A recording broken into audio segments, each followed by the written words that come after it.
Hello students, welcome to 8th video lecture of circular motion. अब तक इसमें हम लोगों ने पढ़ाई की कि जब कोई बॉडी सर्कुलर पाथ पे चलता हो तब उसमें भले उसका स्पीड कांस्टेंट हो, मैग्नीट्यूड ऑफ वेलोसिटी कांस्टेंट हो, लेकिन सर्कुलर पाथ पे चलने के कारण डायरेक्शन उसका एवरी टाइम चेंज हो रहा है, और जब डायरेक्शन बदलेगा तो वेलोसिटी चेंज होना कहलाएगा, क्योंकि वेलोसिटी में मैग्नीट्यूड और डायरेक्शन दोनों होता है। और जब सर्कुलर पाथ पे चलते हुए बॉडी का डायरेक्शन बदलेगा तो उसमें वेलोसिटी बदलना कहलाएगा, और वेलोसिटी चेंज हो रहा है तो उसमें एक्सेलरेशन आएगा, और ये एक्सेलरेशन नॉर्मल एक्सेलरेशन कहलाता है। खूब पढ़े इसे। और नॉर्मल एक्सेलरेशन है यानी फोर्स, वहां सर्कुलर मूविंग बॉडी पर फोर्स भी लगेगा जिसे सेंट्रीपिटल फोर्स कहते हैं। ये सेंट्रीपिटल फोर्स मूविंग बॉडी को अदर बॉडी के द्वारा प्रोवाइड किया जाता है, जैसे धागा, फ्रिक्शन फोर्स या स्ट्रिंग, धागे का टेंशन। तो अदर फोर्सेस है जो सेंट्रीपिटल फोर्स प्रोवाइड करते हैं मूविंग बॉडी को। कह रहा है कि जब बॉडी सर्कुलर पाथ पे चलता है और उस पे इनवर्ड सेंट्रीपिटल फोर्स लगता है, तब उस पे न्यूटन्स लॉ ऑफ मोशन नहीं लगा सकते, क्योंकि एक्सेलरेशन वाले फ्रेम में न्यूटन्स लॉ ऑफ मोशन नहीं लगाते हम। तब उसको बैलेंस करने के लिए हम लोग जितना सेंट्रीपिटल फोर्स इनवर्ड लग रहा है उतना ही आउटवर्ड एक फोर्स कंसिडर करते हैं, सूडो फोर्स, झूठा फोर्स। और उस सूडो फोर्स जो सेंट्रीपिटल फोर्स के अपोजिट और इक्वल होता है उसे नाम देते हैं सेंट्रीफ्यूगल फोर्स है। अब जब कोई बॉडी सर्कुलर पाथ पे चल रहा है तो इतना तो तय है कि उसे सेंट्रीपिटल फोर्स मस्ट है, चाहिए। और वो सेंट्रीपिटल फोर्स, एक साइक्लिस्ट का केस पढ़ाया था वो रिव्यू करवा दूं कि अगर एक सर्कुलर ट्रैक पर एक साइक्लिस्ट ऐसे चल रहा है तो वो बेंड हो जाता है। बेंड होने के कारण इसके नॉर्मल फोर्स का दो कंपोनेंट बना। ये वर्टिकल से यहां से बेंड ऐसे दिखाते हैं एन कॉस थीटा और नीचे एम जी, और इधर एन साइन थीटा, और बाहर की ओर centrifugal force M omega square R आया था निकल कर N sine theta equal to M omega square R और N cos theta equal to M G. Divide कर दीजिए 1 और 2 को, तो 1/2 आया tan theta equal to omega square R by G, और इससे ओमेगा निकाले थे जी tan थीटा बटा आर का रूट अंडर। तो कह रहे हैं कि ये पढ़े हुए थे कि एक साइकिलिस्ट के केस में इस तरह से हम लोग निकालते हैं। यही काम अगर सर्कुलर ट्रैक पे चल रहा है कोई बॉडी, और यही काम फ्रिक्शन के जरिए करवाया गया था। बाहर की ओर कर अंदर की ओर क्या लग रहा है, बॉडी जब सर्कुलर पाथ पे चलेगा तो उसकी टेंडेंसी बाहर की ओर जाने की होगी, एम ओमेगा स्क्वायर आर, और अंदर की ओर तब फ्रिक्शन फोर्स लगेगा। ऊपर नॉर्मल और नीचे की ओर क्या लग रहा है, एम जी। ऐसे में एफ एस बराबर M omega square R, F S बराबर होता है mu N M omega square R, mu M G equal to M omega square R, M cancel हो गया, omega square equal to mu G बटा कितना हो गया आर, और इस केस में omega equal to root under mu G बटा आर। ऐसे निकालते हैं। ओमेगा के बदले भी लिखते तो भी लिखते तो आ जाता म्यू जी आर। तो कह रहे इस तरह से अगर ओमेगा के बदले यहाँ भी लिखते तो भी equal to root under mu G R. तो दोनों टॉपिक आपको पढ़ाए हुए थे कि एक सर्कुलर पाथ पे चलता हुआ साइक्लिस्ट, साइकिल सवार बेंड कर जाता है अंदर की ओर ताकि रिक्वायर्ड सेंट्रीपिटल फोर्स उसे मिल सके, और उसका एक्सप्रेशन ये लाए थे। वही एक सर्कुलर ट्रैक पे चलता हुआ साइक्लिस्ट या कोई भी व्हीकल, वो भी बिना स्लिप किए हुए चल पाता है, क्योंकि रोड और टायर के बीच लगने वाला फ्रिक्शन फोर्स उसे रिक्वायर्ड सेंट्रीपिटल फोर्स देता है।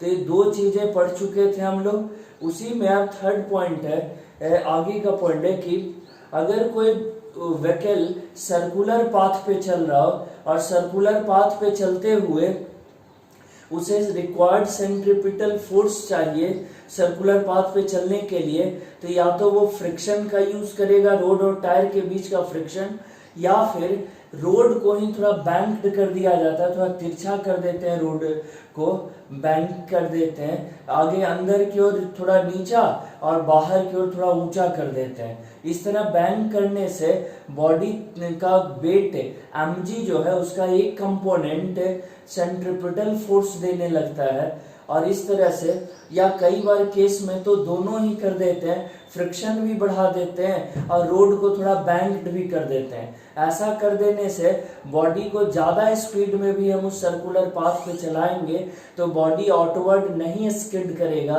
क्योंकि आपने दो तरह सिस्टम यूज किया है। एक तो आपने फ्रिक्शन फोर्स बढ़ाया है, दूसरा आपने बैंकिंग कर दिया है रोड की ट्रैक का, ताकि बॉडी के वेट का एक कंपोनेंट सेंट्रीपिटल फोर्स प्रोवाइड करे।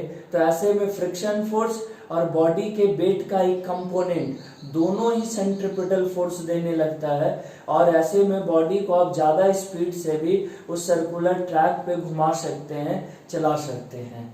तो रोड का जो इनवर्ड अंदर की ओर रोड को नीचा और बाहर की ओर थोड़ा ऊंचा कर देते हैं, तिरछा करते हैं रोड को, इसे कहते हैं बैंकिंग ऑफ ट्रैक या कहें बैंकिंग ऑफ रोड।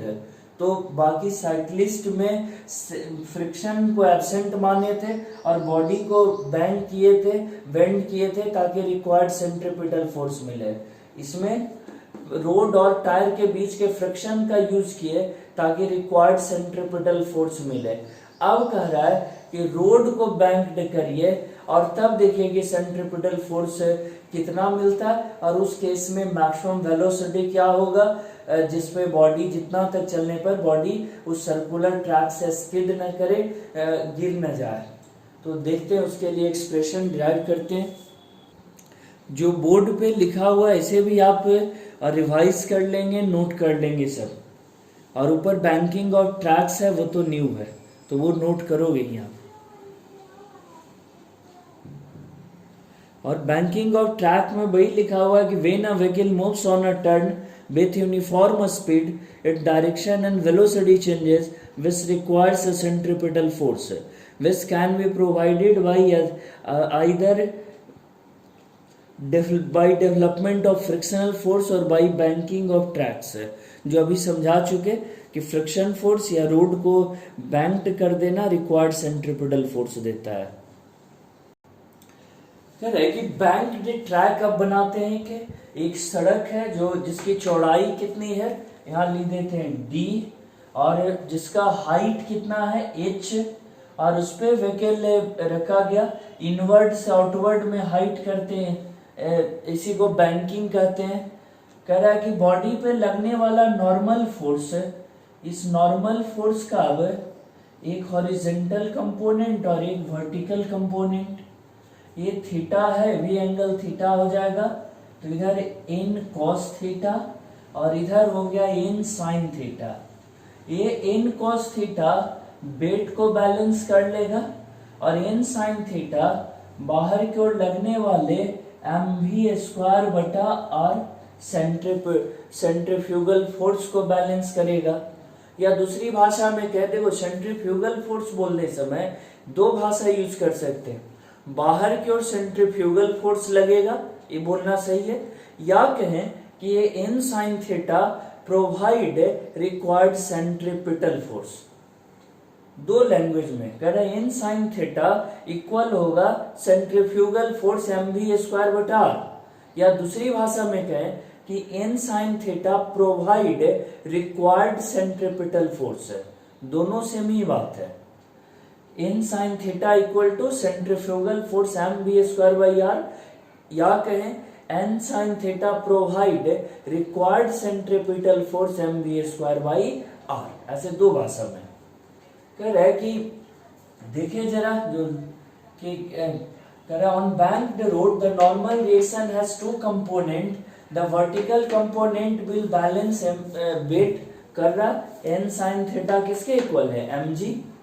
तो लिखे N sine theta equal to mg first, N cos theta, और horizontal component provide centripetal force, N sine theta equal to M V square by R है, दोनों लिख दिए।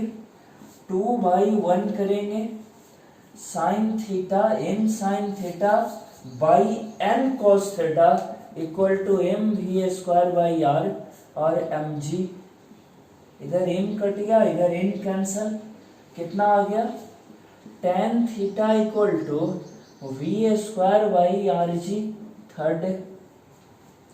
देखो यहाँ पर थीटा दे दिया, ये डी है एच है, तो टेन थीटा यहाँ कितने के बराबर हो गया, एच बाई डी कर फ्रॉम 3 and 4,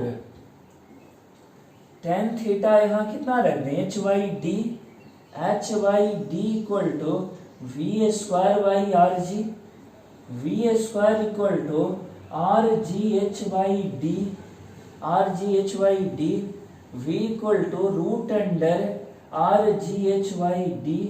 कह रहा कि ये बैलेंसिंग होगा, इतना पे गाड़ी को इतना स्पीड पे चलना चाहिए उस बैंक्ड ट्रैक पे, उस बैंक्ड रोड पे, बाहर की ओर उठा हुआ रोड पर, जो उस पे गाड़ी अगर ले जाते हैं, V equal to root under R G H. इस केस में फ्रिक्शन टोटली एब्सेंट है, कह रहा फ्रिक्शन का कोई जिक्र नहीं है, क्योंकि फ्रिक्शन आ जाने से बॉडी में सिस्टम में टॉलरेशन पावर ज़्यादा बढ़ जाएगा। अगर फ्रिक्शन रहता तो ऊपर की ओर बॉडी जाते समय फ्रिक्शन नीचे की ओर काम करता, और बॉडी जब नीचे लुढ़कना चाहता तो फ्रिक्शन ऊपर की ओर काम करता। यानी अगर फ्रिक्शन वाला सरफेस हो तब बॉडी का एक fixed velocity v equal to root under R G H बटा डी ना आ करके एक पूरा रेंज आएगा v minimum to v maximum. और वो आगे अभी नेक्स्ट टॉपिक में पढ़ते हैं कि अगर फ्रिक्शन रफ सरफेस हो, रफ ट्रैक हो, तब उस पर वेलोसिटी का क्या वैल्यू हो सकता है। तो देखते हैं नेक्स्ट में करेंगे, जब कोई बॉडी ऐसे बैंक्ड ट्रैक पे चल रहा हो जिसमें फ्रिक्शन भी हो, जो अभी चर्चा कर रहे थे कि जब फ्रिक्शन रहेगा तो उस केस में सबसे पहले बैंकिंग के चलते क्या होगा, बैंकिंग के चलते नॉर्मल रिएक्शन का एक कंपोनेंट सेंट्रीपिटल फोर्स देने लगेगा, जो अभी लिखेंगे भी। लेकिन कह रहा है कि इस केस में फ्रिक्शन है, अगर बॉडी का स्पीड जरूरत से ज्यादा हुआ तो ऑटवर्ड फोर्स लगेगा, सेंट्रीपिटल फोर्स हायर, और उस केस में बॉडी का टेंडेंसी होगा बाहर की ओर स्किड करने का, तब फ्रिक्शन फोर्स इनवर्ट काम करने लगेगा, क्योंकि बड़ा ही फ्रेंड नेचर का होता है फ्रिक्शन फोर्स।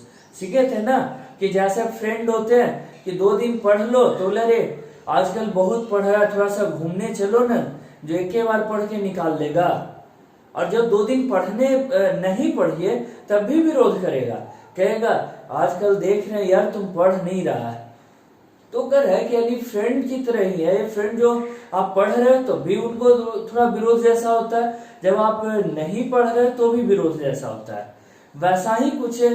हालांकि ये तो सुटेबल नहीं है, तो सोशल एग्जाम्पल हो गया, यूं ही मैंने बोला। खैर फ्रिक्शन में तो तय है कि ये ऑलवेज मोशन का अपोज करता है, मोशन का टेंडेंसी अगर इसका स्पीड ज्यादा हो, सर्कुलर मोशन का स्पीड ज्यादा हो रोटेशन का, तो बॉडी का टेंडेंसी होगा आउटवर्ड स्किड करने का, बाहर की ओर जाने का, और उस केस में फ्रिक्शन अंदर लगेगा। जब बॉडी का स्पीड रोटेशनल स्पीड कम हो तो बॉडी नीचे की ओर लुढ़कना चाहेगा इस बैंक्ड ट्रैक पर, और उस समय फ्रिक्शन इसमें अपवर्ड लगेगा। तो ये दोनों केस हम लोग को यहाँ डिस्कस करना है कि जब बैंकिंग भी हो और फ्रिक्शन भी हो तो 2 वेलोसिटी होगा, एक मिनिमम, उस केस में बॉडी नीचे आना चाहेगा, फ्रिक्शन ऊपर लगेगा, और एक बार मैक्सिमम जब बॉडी ऊपर जाना चाहे और फ्रिक्शन नीचे लगे। ये मिनिमम स्पीड वाला केस है, बॉडी का टेंडेंसी नीचे जाने का है, तो फ्रिक्शन किधर की ओर लग जाएगा, देखिए फ्रिक्शन ही लग रहा है ऊपर की ओर फ्रिक्शन फोर्स से, नीचे की ओर और कौन कौन सा वेलोसिटी लग जाएगा, तो देखिए n यहाँ पर नीचे की ओर लग रहा है कितना mg, इधर की ओर n का कंपोनेंट, n का हॉरिजेंटल कंपोनेंट, और इधर हो गया n का वर्टिकल कंपोनेंट। कितना कितना हो जाएगा, इधर हो गया n, ये एंगल थीटा है, ये भी थीटा हो जाएगा, n cos थीटा, इधर हो गया n sin थीटा। बाहर की ओर फोर्स कौन सा लगेगा, m ओमेगा स्क्वायर करें या m v स्क्वायर बटा r, m v स्क्वायर बटा r, ये लगेगा बाहर की ओर। फ्रिक्शन का कंपोनेंट कितना हो जाएगा, ये थीटा है तो फ्रिक्शन का इधर कंपोनेंट हो गया एफ एस कॉस थीटा, और फ्रिक्शन का वर्टिकल कंपोनेंट इधर हो गया एफ एस साइन थीटा। अब देखिए एफ एस कितने के बराबर होता है, म्यू इनटू एन, जरूरत पड़ने पर इसको स्पेशली यूज कर डालेंगे हम लोग। इक्वेशन लिखे अलोंग वर्टिकल, आप देखिए जरा, n cos theta plus F S sine theta equal to हो गया कितने के बराबर, mg। n cos थीटा ठीक है, एफ एस का हो गया म्यू n, और साइन थीटा यहाँ रहा, इक्वल टू हो गया mg। एक बार और सजावट करके लिख लें, n common, cos theta plus mu sine theta equal to mg। Equation number second, इसको फर्स्ट में रखते। अब एलोंग हॉरिजेंटल देखिए जरा, एलोंग हॉरिजेंटल, आप वहां देखोगे फिगर पे आपका नजर होना चाहिए। फिगर में देखिए हॉरिजेंटल के एलोंग क्या लग रहा है, n cos n sin theta, देखा n sin theta.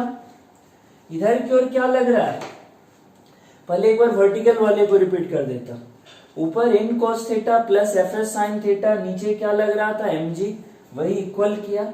F S के बदले क्या रख सकते थे, म्यू इनटू n रख दिए, उसके बाद n कॉमन कर लिए, एक इक्वेशन आ गया। हॉरिजेंटल में इतना सिंपल है, इसे थोड़ा सा भी केयर कर ले सीख जा। n साइन थीटा, इधर क्या लग रहा है एफ एस कॉस थीटा, हमने एफ एस कॉस थीटा को इधर ले आया, तो n sine theta minus F S cos theta बराबर एम बी स्क्वायर बटा r। या जैसे है वैसे ही लिखते हैं, n sine theta equal to M V square बटा r और plus F S cos theta, कोई चेंज नहीं किया। अब एफ एस कॉस थीटा को इस साइड ले आते हैं और n कॉमन कर लेंगे, n sine theta minus F S mu N cos theta, F S के का म्यू एन लिख दिए, और equal to M V square by R. This implies n common sine theta minus mu cos theta equal to M V square बटा R. ये third हो गया। अब सेकेंड और थर्ड को डिवाइड कर दे मिटा करके, देख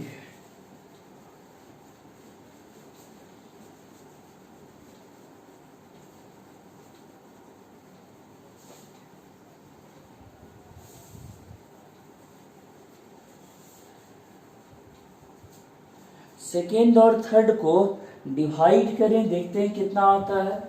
करें डिवाइड करेंगे, एन एन कट जाएगा, एम कट जाएगा, बाकी जो आएगा वो रिजल्ट हमारा आंसर हो जाएगा। तो कह रहा है 3/4, ये करेंगे 3/4 करेंगे तो हो जाएगा n sine theta minus mu cos theta बटा n cos theta plus mu sine theta equal to M V square बटा R into M G. M M cancel हो गया, एन एन कैंसल हो गया, वी स्क्वायर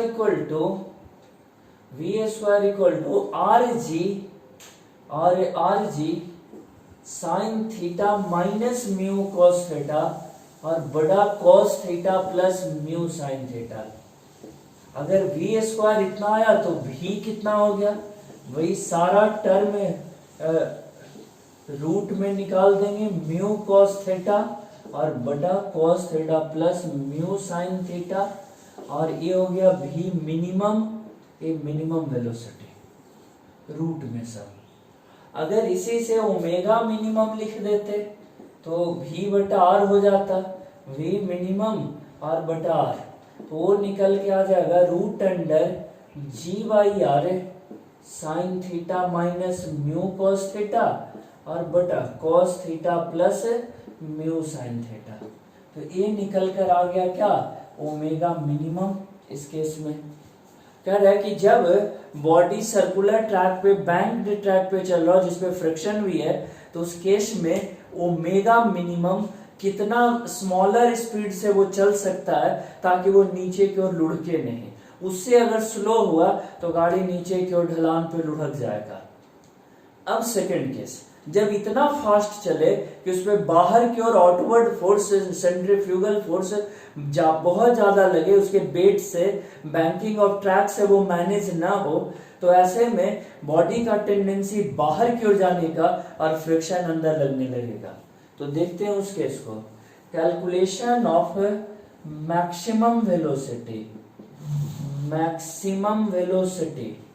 पहले minimum वाले को, इस मिनिमम वाले को एक बार व्यू कर दे रहा हूं पूरा बोर्ड, और इसको आप नोट कर लोगे इस तरह से। और क्योंकि इसी में चेंज करके मैं अभी मैक्सिमम वाला बता देता हूँ। जो होते हैं ना कि teaching is a very simple process है, कुछ बदल दो तो कई बार एक केस से ही दूसरा केस तुरंत जनरेट हो जाता है। तो अब इसको चेंज करते हैं हम लोग, चेंज करते हैं। मिनिमम के जगह यहाँ क्या कर दिए, मैक्सिमम वेलोसिटी। लैंग्वेज क्या होगा, the body has tendency to go radially, go या skid radially outward due to high velocity along vertical. कह रहा है कि ऐसे में फ्रिक्शन अपवर्ड के बदले किधर काम करने लगेगा, फ्रिक्शन डाउनवर्ड काम करने लगेगा, और एफ एस कॉस थीटा इधर नहीं होगा, इधर जुटेगा एफ एस कॉस थीटा, और यहाँ ये एफ एस साइन थीटा ऊपर ना होके इस एफ एस का कंपोनेंट यहाँ नीचे आएगा, एफ एस साइन थीटा। अब इक्वेशन लिखेंगे इस केस में, फिर से दोहरा दूं, यही तो एक पार्ट है। एफ एस नीचे लग रहा है, एक कंपोनेंट है साइन इधर और एक कंपोनेंट इधर जो है ये वाला, सॉरी ये क्या हो गया, एफ एस कॉस है। तो एफ एस का दो कंपोनेंट कैसे, फिर से थीटा, ये भी थीटा, तो इधर कॉस वाला कंपोनेंट और इधर साइन वाला कंपोनेंट लिखे। अब along vertical N cos theta बराबर F S sine theta plus M G. F S को ऊपर ले जाए तो माइनस हो जाएगा, यहाँ माइनस और यहाँ भी हो जाएगा, या उतना नहीं है, N sine theta equal to लिख ही देते हैं विधिवत। और अब इसको इस साइड लाए, यहाँ माइनस, यहाँ भी हो जाएगा माइनस। दूसरे वाले में देखो, इस बार समझाते हैं हॉरिजॉन्टल में, N sine theta plus F S cos theta बराबर एम वी स्क्वायर बटा R. N sine theta plus F S cos theta M V square बटा आर। एन साइन थीटा और यहाँ पे हो जाएगा plus F S cos theta equal to M V square बटा R. इसको यहाँ प्लस हो गया, प्लस हो जाने यहाँ भी प्लस, डिवाइड करिए, ऊपर प्लस हो गया और नीचे वाले में इसमें माइनस हो गया। इस केस में यहाँ प्लस और यहाँ हो गया माइनस। वी मिनिमम के जगह हो गया मैक्सिमम और ओमेगा मिनिमम के जगह हो गया ओमेगा मैक्सिमम। तो इस तरह से हम लोग कैलकुलेट किए कि एक बॉडी अगर बैंक्ड ट्रैक पे चलता है हैविंग फ्रिक्शन, तो उसका मिनिमम और मैक्सिमम स्पीड इस तरह से हम लोग लिख सकते हैं। वो मिनिमम के लिए था और ये डिस्कशन मैक्सिमम के लिए है। तो आप दोनों मिनिमम और मैक्सिमम दोनों सीखेंगे और नोट कर लेंगे। अब इस डेटा को इस तरह से भी हम लोग सजा कर लिख लें कि भी का वैल्यू मिनिमम इतना से लेकर मैक्सिमम इतना तक जाएगा, जो ऊपर लिखे भी थे। यहाँ तक तो ठीक है। अच्छा, यहाँ एक छुटा हुआ है, भी मैक्स है तो मैक्स वाले में इतना रहेगा, वो तो मिनिमम वाले में का था जो रह गया था। भी का इतना रेंज आएगा मिनिमम से मैक्सिमम। कई बार क्वेश्चन में पूछता है कि बैंक ट्रैक पे म्यू दे देगा, थीटा दे देगा, आर दे देगा, बस इतना देके पूछेगा कि उस बैंक ट्रैक पर मिनिमम और मैक्सिमम स्पीड बताइए, तो हम इस तरह फॉर्मूला लगा करके बना देंगे।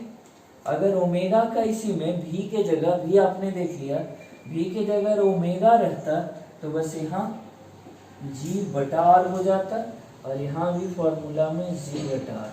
ये हो गया ओमेगा का मिनिमम टू मैक्सिमम वेलोसिटी। ये ओमेगा का हो गया मिनिमम टू मैक्सिमम वेलोसिटी। करे ऐसे क्वेश्चन में क्या करेगा, सिर्फ थीटा दे दिया मान लो 30 डिग्री, आर दे दिया 4 मीटर या ऐसे कुछ भी 10 मीटर, फिर कह दिया कि थीटा आर दे दिया, म्यू इक्वल टू है 0.2, और पूछ दे बताओ जी ओमेगा का मिनिमम टू मैक्सिमम, तो कितना हो गया रूट अंडर 10, आर भी 10 है, साइन 30 हाफ 0.2 कॉस 30 रूट 3/2 और बटा कॉस 30 रूट 3/2 और 0.2 इंटू हाफ। यहाँ से लेकर यही चीज फिर से रूट अंडर 10/10 साइन 30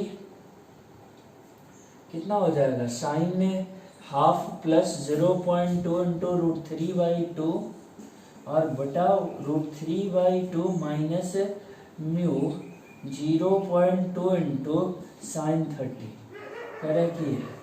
तो ये ओमेगा का मिनिमम से मैक्सिमम वैल्यू का रेंज आ जाएगा, कितना एंगुलर स्पीड तक गाड़ी उस बैंक्ड ट्रैक पर चल सकता है। वो स्किड नहीं करेगा न इनवर्ड न आउटवर्ड जब तक वेलोसिटी इतने के बीच है। Cyclist goes round a circular path of circumference 34.3 metre in root 22 second. Calculate the angle through which the cyclist has to bend from vertical in order to maintain the balance. पढ़ाए थे कि अगर एक cyclist bend करे तो कितना, आज revise भी करवाया था और इसीलिए मैंने क्वेश्चन दिया। ये याद करें कि साइक्लिस्ट अगर बेंड कर रहा था एन ने, तो इसका दो कंपोनेंट ऐसे पढ़े थे, एन कॉस थीटा बराबर एम जी, और इधर n sine theta outward m omega square R आया था। इससे n sine theta equal to m omega square R और n cos theta equal to m G. आज भी रिवाइज करवाए थे, 1/2 कर दें tan theta equal to omega square R बटा जी। अब देखिए यहाँ पर ओमेगा कितना दिया हुआ है, तो 34.3, इतना जाने में उसको टाइम लग रहा है इतना सेकंड, तो ओमेगा ये हो गया, सॉरी एक्स रॉन्ग, वो तो लीनियर वेलोसिटी हो गया। सर्कुलर वेलोसिटी क्या होगा, कह रहा है कि एंगल बटा टाइम, तो एंगल एक चक्कर अगर जा रहा है रूट 22 सेकेंड में तो हो गया एंगल 2 पाई और टाइम रूट अंडर 22 सेकेंड। ध्यान रखिए कि एक सर्कुलर मोशन का मतलब हुआ angle 2 pi, angular displacement 2 pi, time root 22 second, angular displacement 2 pi बटा रूट 22 सेकेंड, ये हो गया एंगुलर स्पीड। हाँ, टू सर्कमफेरेंस दिया है 34.3, मतलब 2 पाई आर इक्वल टू दिया है 34.3, तो आर इक्वल टू 34.3 बटा 2 पाई, ये भी रख लेते हैं आर का वैल्यू। अब यहाँ tan थीटा निकालना है, ओमेगा स्क्वायर, देखिए कितना हो जाएगा 2 पाई स्क्वायर आर बटा कितना 22 जी का अभी तो कुछ पता नहीं, जी ही रख रहे हैं अभी, और आर कितना, ओमेगा स्क्वायर रखे, जी रखे, आर का मान आर है 34.3/2 पाई। अब देखिए जरा यहाँ 2 पाई से 2 पाई कैंसल हो गया, tan थीटा इक्वल टू आ गया 2 पाई 2 इंटू 22/7, 22 इंटू जी और यहाँ 34.3, एक कट गया, कितना आया, ये आ गया कितने के बराबर, 326, और 34 इंटू 2 68 पॉइंट इतना, ठीक है। और ये कितना हो गया 99.8, अब जी का मान रख दिए इंटू 7, ये दोनों सेम आएगा, कट कर 1, कितना आ गया tan थीटा इक्वल टू 1, तो थीटा इक्वल टू 45 डिग्री। यानी इस केस में साइक्लिस्ट को कितना झुक जाना पड़ेगा, अगर इस केस में साइक्लिस्ट को 45 डिग्री 45 डिग्री पे बेंड होना पड़ेगा ताकि वो स्किड न करे। देखो इस क्वेश्चन को मिटाते मिटाते हुआ ध्यान आया कि अगर सिर्फ समझने वाला पॉइंट था, ये तो आप कई बार tan थीटा बराबर ओमेगा स्क्वायर आर बटा जी पढ़ चुके हैं, ये समझना था ओमेगा एक चक्कर में एंगल 2 पाई, टाइम इतना दिया हुआ, ये एंगुलर वेलोसिटी, सरकमफेरेंस दे दिया 2 पाई आर बराबर इतना, तो आर इक्वल टू दिस। अब ओमेगा और आर यहाँ दोनों रख दिए, जी का मान तो यूनिवर्सली नोन है पहले से, और वो रख देंगे और निकल जाएगा। तो बस अब मिटा दे रहा हूँ उसे। A circular track of radius 600 meter is to be designed for cars at an average speed 180 km per hour. What is the angle of banking of track? कह रहा है कि 600 मीटर रेडियस वाले एक सर्कुलर रोड का पर गाड़ी को 180 किलोमीटर पर आवर से चलाना है, तो बताना है कि इस केस में रोड को कितना बैंक करना पड़ेगा, कितना उठाना पड़ेगा एक तरफ से, और इस केस में फ्रिक्शन नहीं है। कह रहा है कि जब फ्रिक्शन एब्सेंट है तो सिंपल है बैंकिंग ऑफ ट्रैक का ऐसे क्वेश्चन बन गया, ये बैंक्ड ट्रैक हुआ, ये थीटा, इस पे बॉडी रखे, इधर n दो कंपोनेंट, इधर हो गया n साइन थीटा और ये वर्टिकल हो गया n कॉस थीटा, ये हो गया किसके बराबर mg, और बाहर की ओर लग गया m ओमेगा स्क्वायर, या क्या एम वी स्क्वायर बटा आर, इतना पढ़े थे इसका। n साइन थीटा कितने की इक्वल हो गया, n sine theta equal to M V square by R, और n cos theta equal to M G. ये जानबूझ करके जब भी न्यूमेरिकल आ रहा मैं डिराइव कर दे रहा हूँ, क्योंकि चैप्टर में बच्चों को सबसे ज्यादा डर इसी टाइप्स के बात से लगता है कि डिराइव करना, डेरिवेशन सबको याद रखना, तो बार बार डिराइव करना एक ऐसा तरीका है उससे डेरिवेशन का डर ही दूर हो जाता है, तो फॉर्मूला याद रखने का झंझट आसान हो जाता है। तो इसीलिए यहाँ पर ये डिराइव कर दे रहा हूँ हर बार। 1/2 tan theta equal to V square by R G. अब v और आर जी, v कितना है यहाँ 180 किलोमीटर पर आवर, इसको मीटर पर आवर में बदले 5/18 करके, कट गया 10, 50 मीटर पर सेकेंड है, v निकल गया।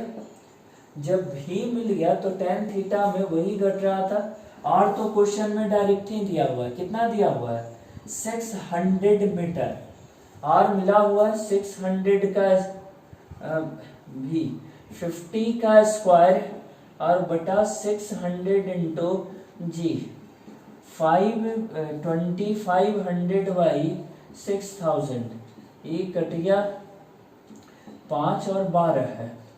tan थीटा इक्वल टू 5/12 आया कटकर, theta equal to tan inverse 5/12 है, तो ये आंसर हो गया। अगर रोड को इतना बैंक्ड कर दिया जाए तो गाड़ी स्लिप नहीं करेगा और वो उस ट्रैक पर इजीली ट्रेवल करेगा। तो ये बैंकिंग ऑफ ट्रैक जो जो पढ़ा है उस सब पर एग्जाम्पल क्वेश्चन दे दे करके उसे कंफर्म कर रहे हैं। A turn of radius 20 meter is banked for a speed 36 km per hour. If friction coefficient is mu equal to 0.4, then find the possible speed of vehicle so that it neither slips down nor skid up. कह रहा है कि एक road है जिस road पे अगर friction ना होता तो फ्रिक्शन ना होता उस केस में उसका स्पीड था, ये बिना फ्रिक्शन का सिचुएशन अगर लेते तो इस केस में थीटा कह रहा है कि इस केस में वेलोसिटी है v इक्वल टू 36 किलोमीटर पर आवर, और इस केस में अभी अभी पढ़े थे, इसको मीटर पर सेकंड में ले आए। 36 5/18 यानी हो गया अब 10 मीटर पर सेकंड। तो पढ़े थे tan थीटा इक्वल टू कितना, tan v square by R ji. v square हो गया कितना 10 इंटू 10, r कितना गिवन है, r दिया हुआ 20 और g का 10 लिए हाफ, यानी इस केस में tan थीटा का वैल्यू आ गया हाफ। और अगर tan थीटा हाफ है तो उससे एक ट्रायंगल बना लीजिए, एक हाफ 1 2, तो ये √5, साइन थीटा 1/√5 है और cos थीटा हो गया 2/√5। इतना डेटा पहले जुटा लेना होगा, किसके हेल्प से, v जो दिया उसके हेल्प से, कि जब फ्रिक्शन का कोई नाम नहीं था, जब फ्रिक्शन था ही नहीं, और उस केस में वेलोसिटी गिवन है, तो बैंकिंग कितना होना चाहिए, थीटा कितना होना चाहिए। थीटा निकाल लिए, एक बार रीचेक कर लीजिए, सब सही है। v है 36 किलोमीटर पर आवर, तो 10 मीटर पर second, tan theta v square by R ji, half आया, tan थीटा हाफ है, तो साइन और कॉस कैलकुलेट कर लिए, ठीक है। अब इधर याद करो वो फॉर्मूला, v का रेंज √अंडर R G sine theta minus mu cos theta बटा cos theta plus mu sine theta, यहां से लेकर के v का वैल्यू कहां तक जाता है, are G sine theta plus mu cos theta और बटा cos theta minus mu sine theta. Mu का वैल्यू गिवन है 0.4 है, थीटा निकाल चुके हैं, सारा वैल्यू इसमें सब्स्टिट्यूट कर देंगे। अब आर पता है सब पर, आर का कितना, आर का 20 दिया है, जी का 10 ले रहे हैं, sine theta 1/√5, mu 0.4, cos theta 2/√5, नीचे कॉस थीटा और 2/√5 और प्लस 0.4 1/√5, यहाँ से लेकर के और आगे वाला भी कैलकुलेट कर लेंगे, ये वाला उतार देंगे यहाँ। मैं ये कैलकुलेट कर दे रहा हूँ, देखते हैं। 1 माइनस 0.8, तो ये बचा 0.2, ठीक है। 200 इंटू 0.2, नीचे 2 प्लस 0.4, तो हो गया 2.4, एक कट जाएगा इससे 12 और इतना v, और ये भी इसी तरह से इसमें भी वैल्यू थीटा का रख देंगे, साइन थीटा का कितना रख देंगे 1/√5 और कॉस थीटा का कितना 2/√5, ये भी कैलकुलेट होकर आ जाएगा और इतना तो आप कर लोगे। तो ये वैल्यू निकल कर आ गया मिनिमम टू मैक्सिमम। इसका सॉल्यूशन एंड करने से पहले चलो डेटा कम से कम मैं लिख दे रहा हूं, नहीं तो आप भी ऐसे ही छोड़ दोगे। तो r का हो गया 20, g का 10, 1/√5 प्लस 0.4 2/√5, नीचे 1/√5 माइनस 1/√5, वैल्यू रख दें, ऊपर हो गया 200 इंटू 4 to 8 1.8 और नीचे 2 माइनस 0.4 0.6 है। तो ये अब तो उम्मीद है इसके बाद आप कैलकुलेट कर लोगे, अब कुछ नहीं बचा इसमें। जब कोई व्हीकल सर्कुलर पाथ पे चलता है और उसमें जैसे इस तरह से जिसमें व्हील हो दो, तो कह रहा है कि दोनों व्हील पे नॉर्मल फोर्स लगेगा अपवर्ड, वो नॉर्मल फोर्स है और सेंटर ऑफ ग्रेविटी यहाँ है अगर, तो नॉर्मल फोर्स का टॉर्क लगेगा। पढ़े कि जब एक कोई आर्म है, इस पे यहाँ से फोर्स लगाते हैं तो फोर्स इनटू फोर्स आर्म, इसे क्या कहते हैं, टॉर्क। तो कह रहा है कि जब बॉडी में सेंटर ऑफ ग्रेविटी यहाँ है, एक नॉर्मल यहाँ से लग रहा है, एक नॉर्मल फोर्स यहाँ लग रहा है, दोनों नॉर्मल फोर्स के चलते बॉडी में दो टॉर्क लगेगा। सेंट्रीफ्यूगल फोर्स से जो लग रहा है उसके चलते सेंट्रीफ्यूगल आउटवर्ड लगेगा, mv²/r। सेंट्रीफ्यूगल बाहर लगेगा, वो भी उसका भी अपना टॉर्क होगा। तो कह रहा है कि इस टॉर्क में से कोई, जैसे अंदर वाला टॉर्क है जो ऐसे ऊपर की ओर उठाना चाहेगा, इसे गाड़ी को पलटना चाहेगा। जो सेकंड वाला है नॉर्मल फोर्स, उसका टॉर्क इधर की ओर कैसे, यहाँ से अपवर्ड ऐसे लगेगा तो इस साइड झुकाना चाहेगा। और इस तरह से कह रहा है कि कुछ टॉर्क जो है डिफ्लेक्ट करेंगे, कुछ टॉर्क है जो रिस्टोर करेगा। जो बाहर की ओर ढकेला उसे डिफ्लेक्ट कर दिया, और जो अंदर की ओर आ रहा है उसे रिस्टोर करे।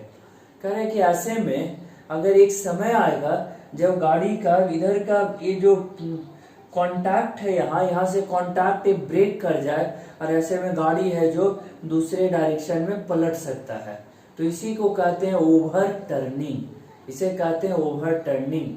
सिंपल भाषा में कहा गया कि जब when vehicle moves on circular path several force acts which has a separate moment of force or torque. These torques has two tendency. One has to restore its position and other have to turn it outward. These due to these forces, these torques, a situation of moments occur when vehicle may overturn है। ठीक है, अब next इसको हम लोग mathematically analyse करके पढ़ते हैं। तब तक जो बातें मैंने समझाई वही लिख दिया मैंने, तो लिख दिया, उसे आप भी नोट कर लोगे, और उसके बाद मैथमेटिकली इसे डिस्कस कर दे रहा हूँ। जब मैं बोर्ड पर वहाँ सामने खड़ा होकर समझाते रहता हूँ तो सम पार्ट बोर्ड का जो है वो ढक जाता है मुझसे, इसीलिए अक्सर थोड़ा हट के बोर्ड व्यू कर देता हूँ ताकि आप पूरा नोट कर सको अच्छे से। देखिए, एक मैथमेटिकल एनालिसिस के लिए डायग्राम लिखे। अब इस डायग्राम को एनालाइज करते हैं। ये व्हीकल है जिसमें दोनों व्हील है, दोनों पे नॉर्मल फोर्स लग रहा है। फर्स्ट पे N1, सेकंड पर N2। नीचे की ओर क्या लगेगा, यहाँ दर्शा दिए mg लगेगा नीचे की ओर। ये इस पॉइंट के अबाउट, ये पॉइंट है सेंटर ऑफ ग्रेविटी, इसके अबाउट लग रहा है। कह रहा है कि इस पर सबसे पहला इक्वेशन तो ये बन जाएगा, देखो N1 + N2 = mg, सबसे पहले हो गया। अब कह रहा है कि torque, restoring torque = deflecting torque. Restoring torque = deflecting torque. Deflecting torque, ये समझना। देखो, ये सेंटर ऑफ ग्रेविटी है, यहां समझाते हैं। ये सेंटर ऑफ ग्रेविटी है, यहां से N1 लग रहा है, और ये दूरी कितना है, d। तो इसका, और यहां से इधर d है, और यहां से लग रहा है N2। देखिए गौर से, N1 का टेंडेंसी किधर की ओर है, बाहर की ओर ढकेलने का है, और ये N2 का टेंडेंसी किधर है, ऊपर ऐसे इस साइड में। ये हो गया डिफ्लेक्टिंग, और ये हो गया कैसा, रीस्टोरिंग है। बस यही देखना, अगर कोई बॉडी ऐसे इधर पकड़ा हुआ है, इधर से ऐसे ढकेलेंगे ऊपर की ओर, तो ये ऐसे टू टेंडेंसी होगा, एकदम सेम टेंडेंसी N1 का। देखो, यहाँ सेंटर ऑफ ग्रेविटी पे रखे, और यहाँ से इसको इस तरह से फोर्स N1 लगा रहे हैं ऊपर की ओर, तो N1 का टेंडेंसी बाहर की ओर जाने का, बिल्कुल। और फिर जब इधर देखो, यहाँ से भी आधा बात समझ में आ जाएगा। कह रहा है कि ये N2 इधर से ऐसे लग रहा है, इसका टेंडेंसी ऐसे लाने का। फिर से मैं रखता हूँ यहाँ, और इधर से N2 किधर लग रहा है, ऊपर की ओर, तो ऐसे ऊपर की ओर इसको ढकेल ले, टेंडेंसी किधर की ओर है, मेरी तरफ लाने का। तो N2 का टेंडेंसी है इधर लाने का, और इस N1 का उधर ले जाने का। तो ये N1 है जो बाहर की ओर ढकेल रहा है और N2 जो है अंदर की ओर ला रहा है। तो N1 को कहेंगे डिफ्लेक्टिंग और N2 को क्या नाम दे दिए, रीस्टोरिंग। से mv² बटा r centrifugal force centre of gravity से लग रहा है, तो उसका टॉर्क 0 हो जाएगा, क्योंकि टॉर्क बराबर फोर्स इंटू फोर्स आर्म है। ये फोर्स और ये आर्म, ये फोर्स और ये आर्म है, लेकिन ये जब सेंटर ऑफ ग्रेविटी पर ही लग रहा है तो फोर्स आर्म हुआ 0, यानी उस केस में उसका कोई टॉर्क काम नहीं करेगा। अब एक और फोर्स रहा, एक N1 था, N2 था और एक mv², एक Fs है। Fs लग रहा है, देखो Fs समझने के लिए सेंटर ऑफ ग्रेविटी से नीचे इतना लिए, h हाइट, यहाँ देख रहे हो h, इधर की ओर लग रहा है Fs है। Fs अगर इधर लग रहा है और ये सेंटर ऑफ ग्रेविटी है, तो इस Fs का टेंडेंसी हो ऐसे खींचने का, यानी इसके चलते ऐसे घूमेगा बॉडी, इसके चलते बॉडी का टेंडेंसी ऐसे होगा घुमाने का।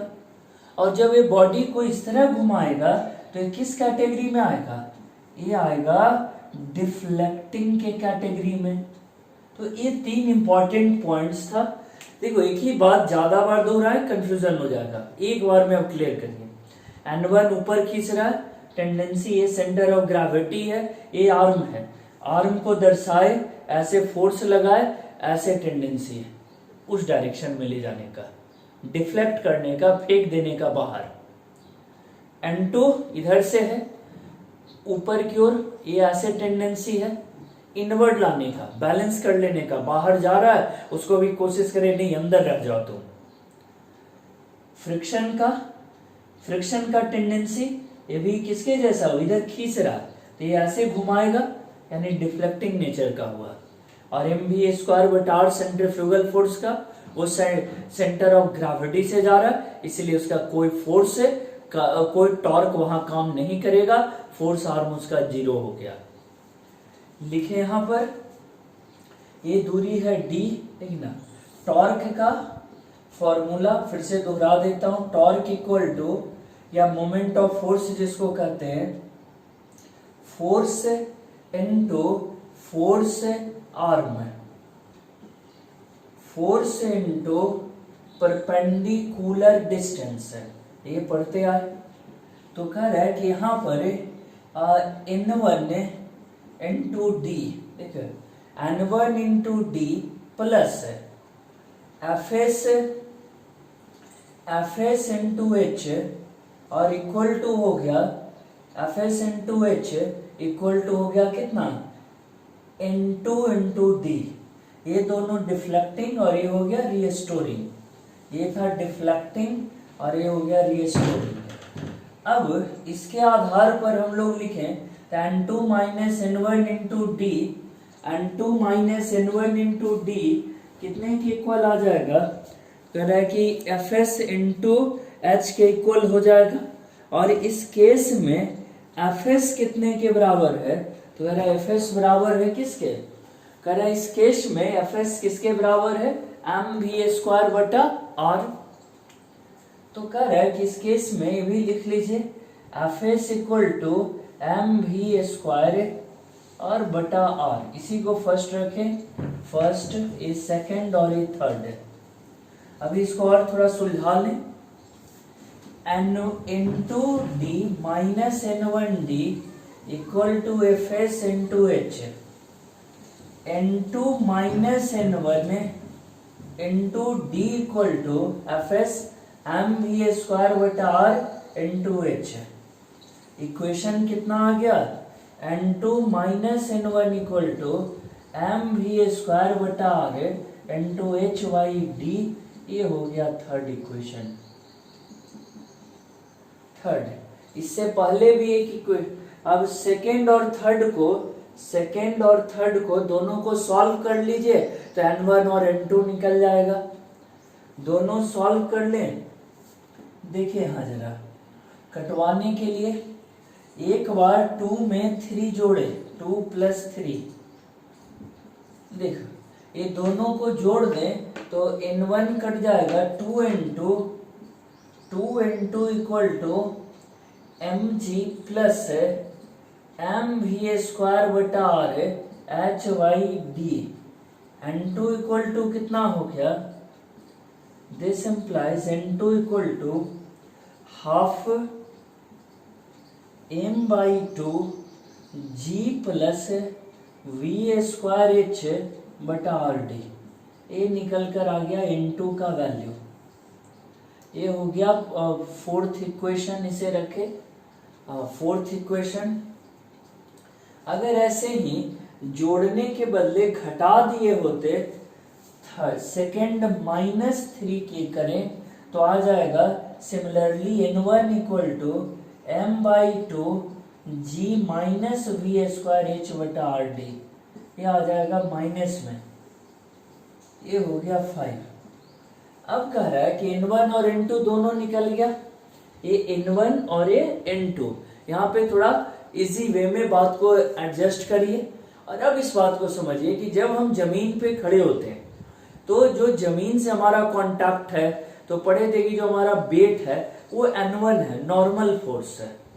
अगर ये नॉर्मल फोर्स ये N1, N2 में तो प्लस है, यहाँ देखो यहाँ क्या है प्लस, ये जीरो नहीं हो सकता। लेकिन N1 में यहाँ क्या है माइनस, अगर ये दोनों इक्वल हो जाए तो ये जीरो हो जाएगा। N1 जीरो हो जाने का मतलब कि बॉडी जो है कांटेक्ट छोड़ देगा, यहाँ से बॉडी क्या होगा कांटेक्ट छोड़ देगा, और उस केस में गाड़ी जो है बाहर की ओर स्किड कर सकता है, ओवरटर्न कर सकता है। तो कह रहा है कि इस बात को भी यहाँ लिखें कि here N2 never be zero, never be zero, but N1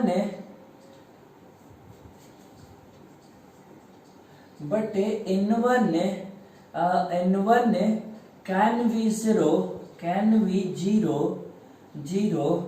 when N1 zero हो सकता है when N2 equal to mg। जब N2 mg के बराबर हो जाए सारा, उस केस में N1 क्या हो सकता है जीरो, और जब N1 जीरो होगा, कह रहा है कि never but N1 can be zero, और N1 equal to zero means first will leave the ground, leave the road and vehicle may overturn, may skid, slide या overturn outside। करे इसी को कहते हैं ओवरटर्निंग। इस केस में गाड़ी जो है बाहर की ओर स्किड कर सकता है, और उसे ओवरटर्निंग कहते हैं। तो सीखे इसे, यहाँ सीखे समझे यहाँ तक।